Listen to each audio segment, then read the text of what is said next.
What up, what up, what up? Sunny D here from the Pot Smoking Moms. Welcome to PSM interview episode number 12. Today we speak with Stephanie Shepard. She is the Partnerships Manager for Last Prisoner Project. If you're not familiar with the Last Prisoner Project, they're a nonprofit organization working to fix problems in the criminal justice system related to cannabis laws.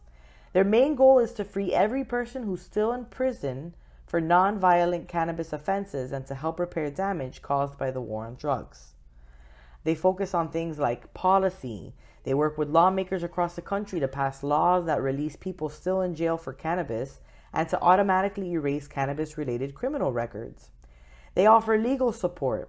They push for clemency, file motions for early release, and provide legal help for clearing records, working with top legal groups to get this done. Re-entry. And Stephanie talks to us a little bit about this. She does some of this. Last Prisoner Project helps people who have been impacted by cannabis criminalization by giving them the resources they need to rebuild their lives and find jobs, especially in the legal cannabis industry. And advocacy. They run campaigns to raise awareness, share the stories of people impacted, and encourage supporters to take action through things like writing letters or participating in direct advocacy efforts. Last Prisoner Project is fighting to free people who have been unfairly incarcerated due to outdated cannabis laws and helping them reintegrate into society. Stephanie grew up in Sacramento, California, the youngest of 7 children. In 2005, Stephanie moved from California to New York to achieve her goal of selling real estate. In 2010, Stephanie was convicted of conspiracy to distribute 1,000+ kilos of marijuana. As a first-time nonviolent offender, Stephanie was sentenced to 10 years in the Federal Bureau of Prisons. On June 5, 2019, the ankle monitor was removed and she was placed on federal probation for the next 5 years. Stephanie now serves as the Partnership Manager for Last Prisoner Project, as well as serving on the Board of Directors, and is adamantly advocating with Last Prisoner Project in the fight for restorative justice, and for those who have suffered and for those who continue to suffer as she has from cannabis criminalization. Here's our interview with Stephanie. We hope you enjoy it. Stephanie, we're so glad you're here. Hi. Thank you so much for coming on the show. Yes, we've been trying to get somebody from Last Prisoner Project on the show to talk to us about your organization and what we can do, because we're really passionate of getting the message out about nonviolent cannabis offenses and getting those people out of prison. So we're excited to finally have you here. Yeah. It's not a lot of us. Like, people think we're this big, huge organization, and we're really not. So it's probably difficult to get people on. But I'm a big fan of you guys, so I definitely want to come on. Well, thank you so much. Well, first, let's get some background about you. How did cannabis come into your life? What was your first experience with cannabis? My first experience with cannabis was being young, being the youngest of 7. I had older brothers, so they always had like the cigar box under the bed with some zigzags in it and some little seeds. And I didn't really know what it was. I knew it was something they weren't supposed to have, but that was when I was much younger, and it wasn't something that was normalized in our family. With our parents or anything like that. So I didn't consume till I was 28 years old. Wow. That's like not the usual story we have on our show. Everybody's usually like, well, it started when I was too early to start, but yeah, I started young. I started like 18, whatever, college. But I just felt like it just wasn't my thing. But then when I tried it, I was like, where have you been all my life? Mm-hmm. That's usually the reaction of later people who use it later. Yeah. It's like, oh my God. Yeah. Why didn't I start this sooner? And then the other people were like, I started this a little too soon. So you're from California, but you moved over to New York from there, where you started your real estate career. Is that where you got, what was it, a conspiracy to distribute for 1,000 kilos? Is that where it happened in the state of New York? It was. I was living in Williamsburg, Brooklyn at the time, and I had my real estate career going, but allegedly, apparently, also selling some weed on the side. Some weed. So, yeah, I didn't ever really think that it was a bad thing. I knew it was illegal, but I never really felt like cannabis was bad. Mm-hmm. So I thought, what's the worst that could happen? Well, they showed me the worst that could happen. And the worst that could happen was a first-time nonviolent mandatory minimum of 10 years. Wow. Now, how did you go from starting to use cannabis only at 28 years old to allegedly being guilty of this crime? Yeah, we could say convicted of this crime now at this point. Like a lot of women that I met along the way, there was a man involved. And long story short, he was arrested. And 6 months later, I got a phone call from his attorney asking if I would come down and talk to him because he wasn't in good health. So I kind of went, we were broken up for years at this point, like maybe 2 or 3 years at this point. So I was really kind of going to just be a little bit nosy. You know, I knew he had a new girlfriend. I wanted to see what was going on. So I went down and I spoke to the lawyer, and I knew he had a bad heart. And he said, if I can get him on medical bond, can you provide him a place to stay while he gets healthy for sentencing? And I said, yes. So I went into the courtroom. I spoke to the judge. The judge said, I find this young lady responsible and credible, and I'm going to recommend he be released into her custody. And this is 6 months after he was arrested. They never came for me. They never called for me. They knew about me, but they just had no interest until I walked in the courtroom that day. And that judge said what he said. And an hour later, I got off the train. My text popped up, and it was the attorney saying they're going to fight it. They say you're involved. So at the end of the week, I was getting dressed to go pick him up. It was on a Friday, and my buzzer rang. And I looked at the screen, and it was a guy in an ICE jacket and a DEA jacket. And I said, hello. And they said, we're looking for Stephanie Shepard. We have a warrant for her arrest. And at that point, what was I to do? You know, so I buzzed him up, got arrested, spent a year on pretrial. So that was a very tough year because you're at the mercy. At this point, I'm doing random drug testing, check-ins, worried about how the outcome of this is going to be. And after a year of doing that, I went to trial, had a week's trial. About 45 minutes after deliberating on a Friday at 2:00, they decided that they weren't coming back on Monday, and I was found guilty and remanded from the courtroom that day. I never went home again. Wow. Oh my God. And you were sentenced to 10 years in federal prison. And how many of those years did you serve in federal prison? 9. 9?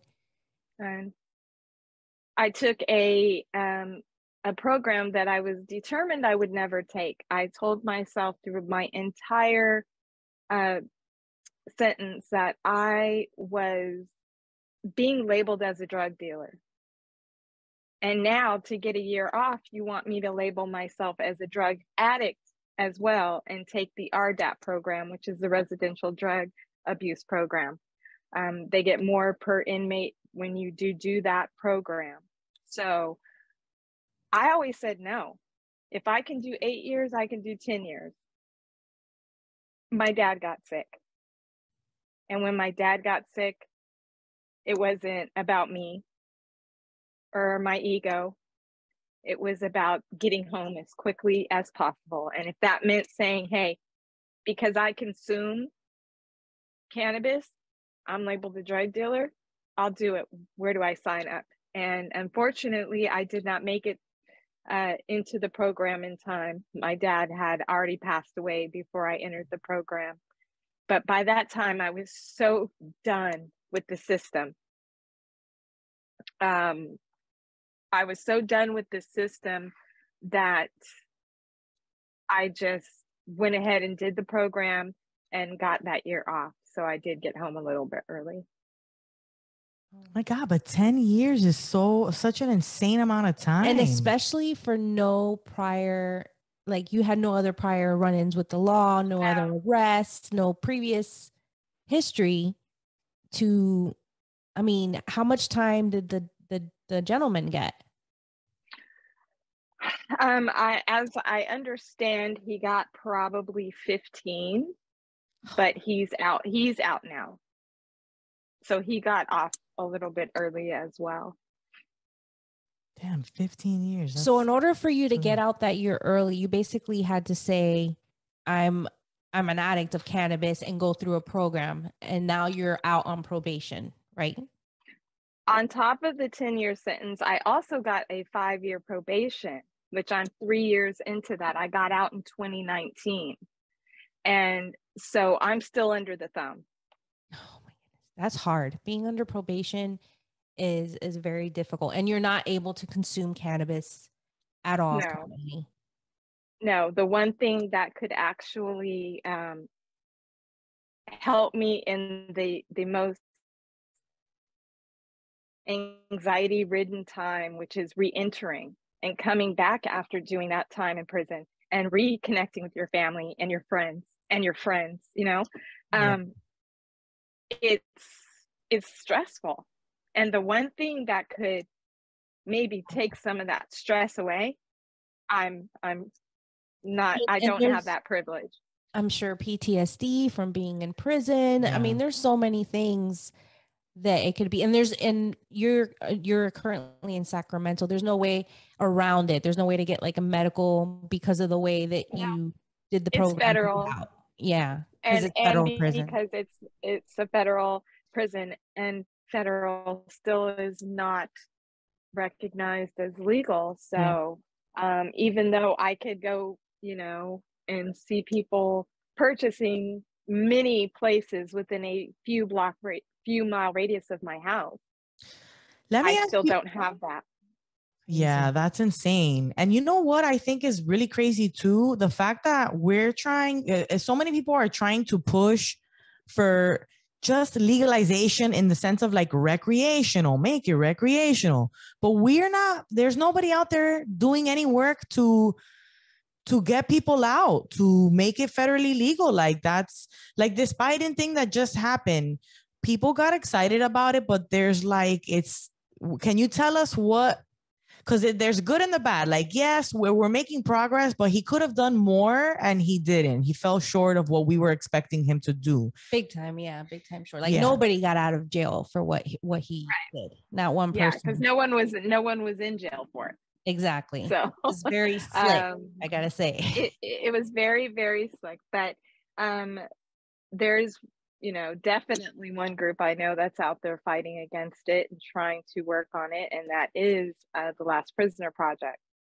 And when I was incarcerated, I didn't know of anything or anybody or any organizations out there trying to fight for us incarcerated people for cannabis. So I just thought, I'm just going to do this time. So when I got out, Last Prisoner Project was just getting started, just getting off the ground. And I went to one of their first fundraisers with another young lady who I was incarcerated with, who was also in there for cannabis.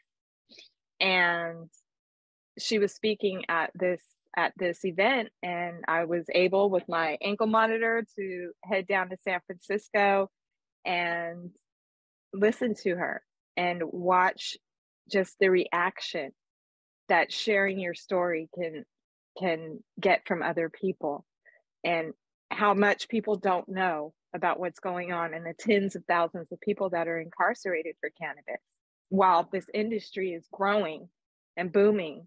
But the people who are incarcerated, if we're going to be honest, don't look like the people that it's booming for. And so through utilizing Last Prisoner Project's platform and just taking any opportunity to share my story, in hopes that maybe it'll change the minds of maybe what a cannabis prisoner looks like, or what a prisoner looks like, or just trying to do something. And I got with Last Prisoner Project, and I was able to find that niche for me that made me feel fulfilled right now, and happy about the work that I do and that we do as an organization. Can you tell us a little bit about like what we can do, like our audience, like how can we help Last Prisoner Project? What programs are there that we can get involved in? We would love to do like a little fundraiser for you guys as well. With the holidays coming up, I'm sure there's things that you guys have going for prisoners that are currently incarcerated. Can you tell us a little bit about that?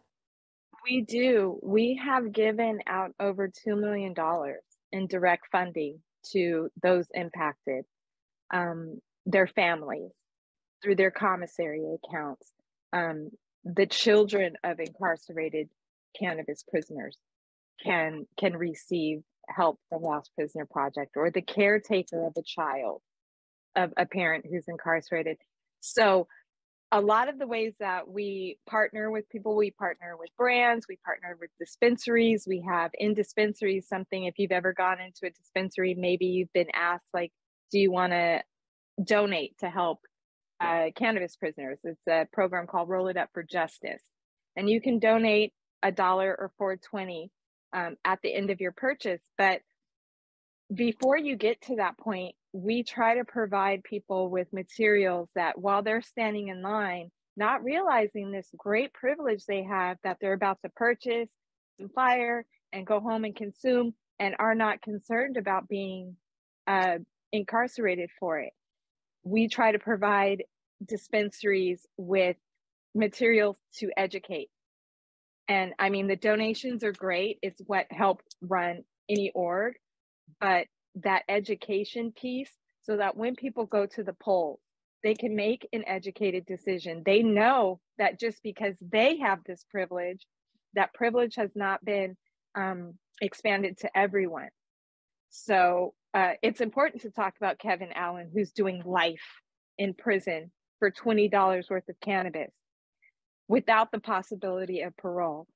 He could have killed someone and at least got the possibility of parole. But because it was his third nonviolent strike, they want to keep him incarcerated for the rest of his life. And that is something I accept my sentence.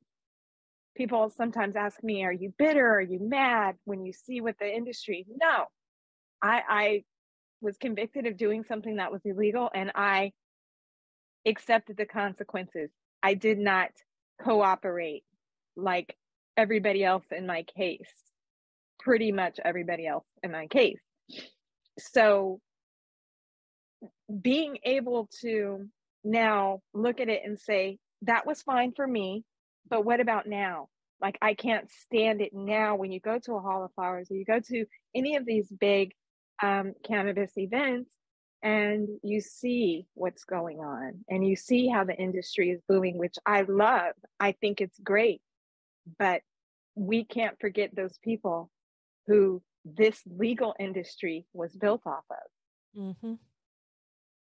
I mean, there wouldn't be an industry if it wasn't for all the people that were in the legacy market, bringing the plant to the people. Right. There's a demand for it. People wanted it, you know, and now people are making millions of dollars for the same thing. Exactly. And a lot of the people that are making that money today, they did it back then. Mm-hmm. Their legacy to legal, which is awesome. But why were you not incarcerated? Like, you have to stop and recognize that, and just do what you can to get back. So we have different ways. We have a take action page on our website. You can go to lastprisonerproject.org, and there's a take action page. We have petitions, we have campaigns that we're working on. We have just different ways that you can donate. We have peer-to-peer campaigns. But really just keeping these conversations going, participating in our letter writing program. We have a letter writing program that has really grown in the last couple of years from where we started, because getting that contact from the outside is important. And most people, when they go to prison, they have, you know, maybe a little support at the beginning, but you lose people year after year. They start to forget about you. And the one thing that I don't want to happen is I don't want these prisoners to be forgotten. I want them to know what I didn't know. And that's that there's somebody out there coming for you.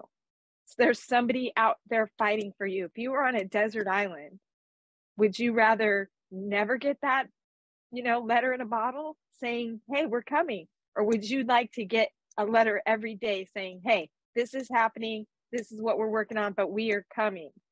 Yeah. And that's really what the letter writing program is all about, just building that connection, because without them, there would be no legal market. And we know that. Yeah. Yeah, it's infuriating too, because of the way that the licenses are given. You see, like you said, you see the people behind these businesses, and they don't look like us, you know, they don't sound like us. And they're the ones that have the stronghold on everybody else in the communities that have been affected the most by the war on drugs.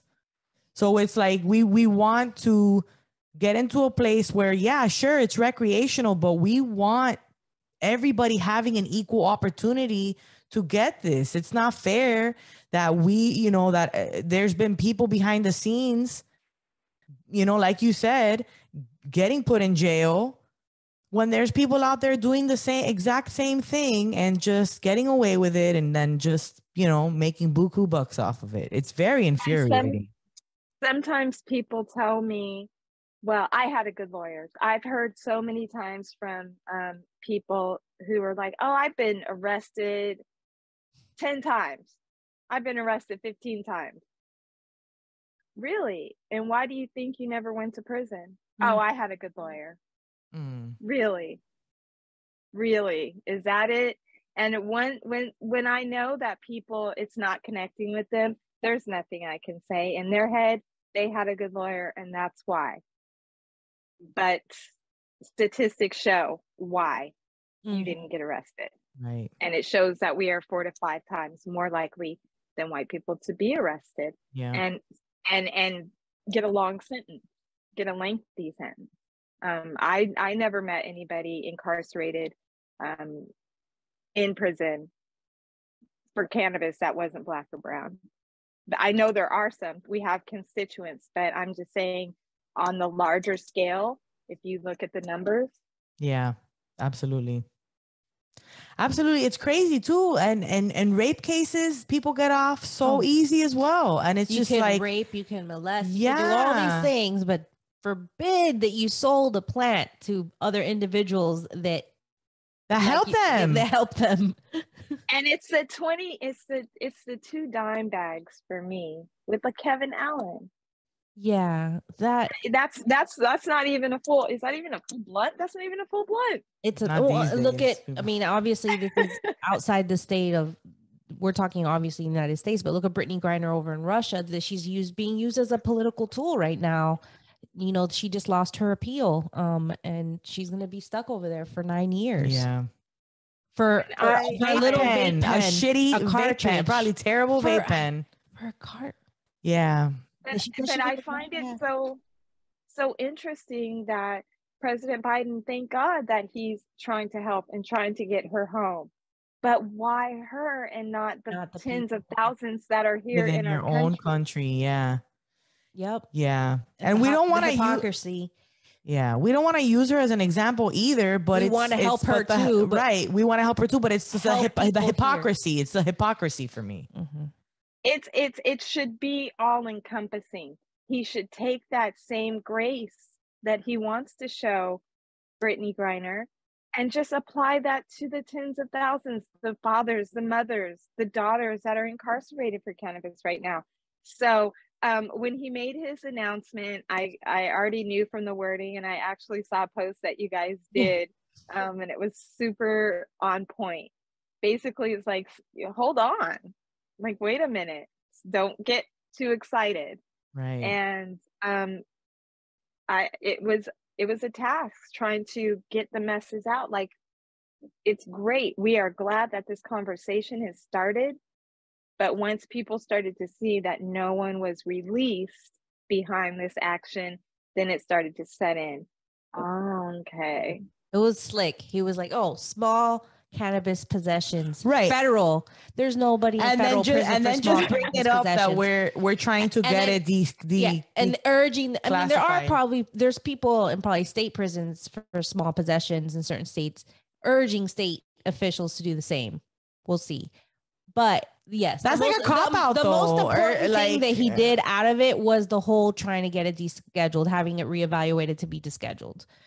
That is and the nod to the governors as well. Yeah, is a good thing, and the fact that, you know, doing this job and taking on this mission, it's kind of like you have to take the small wins, or else you will get so defeated. You will feel so insignificant if you don't accept progress, and progress comes in many steps, and it was talked about.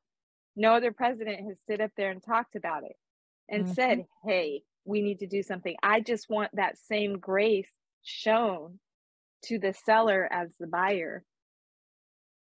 So I definitely felt like it was, you know, a test. I'm hoping it was kind of a toe in the water.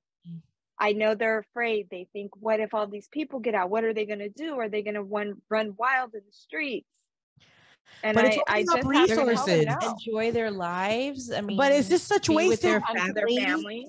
Yeah, it's just a waste of time. And that's where the social equity programs should come into work. Like, hey, you were cultivating, you know, you have this experience in this. Yeah, we put you in prison away for that, but you know, maybe they can get into cultivating now in the legal industry, like move over to the legal market. There needs to be more social equity programs when we legalize. We kind of stay in our lane when it comes to social equity. We want people home. We want people out.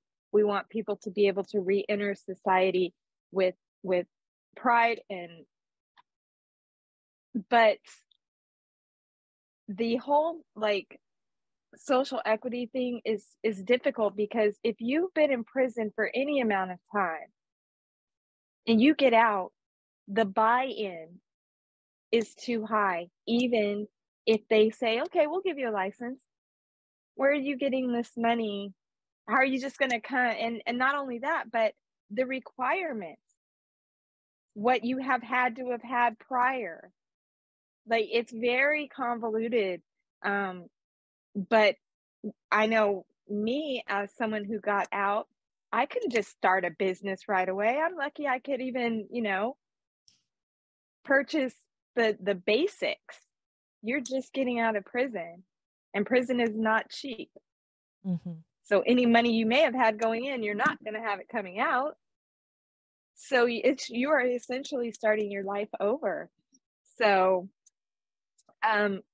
social equity is something that it's working out for some people, like Richard DeLisi, who's one of our constituents. He has a brand Delicioso right now. He's from here. There's opportunities. There's opportunities. Oh, if you've ever heard him talk, he's definitely from there. They're from here. We've seen him at a ton of events we've gone to. Yes, very, very great guy. And did a ton of time, like 30 years for cannabis is the most insane. But you're looking at people who are facing 60, 80 life sentences. We have several people serving life for the same thing that I could go if I were so inclined to purchase right now. Yeah. So it just baffles me. And that's just really why I do what I do. I know what it feels like to be sitting in there right now. Just a few short years ago, I was in that position. I know what they're eating on any given day. The menus don't change.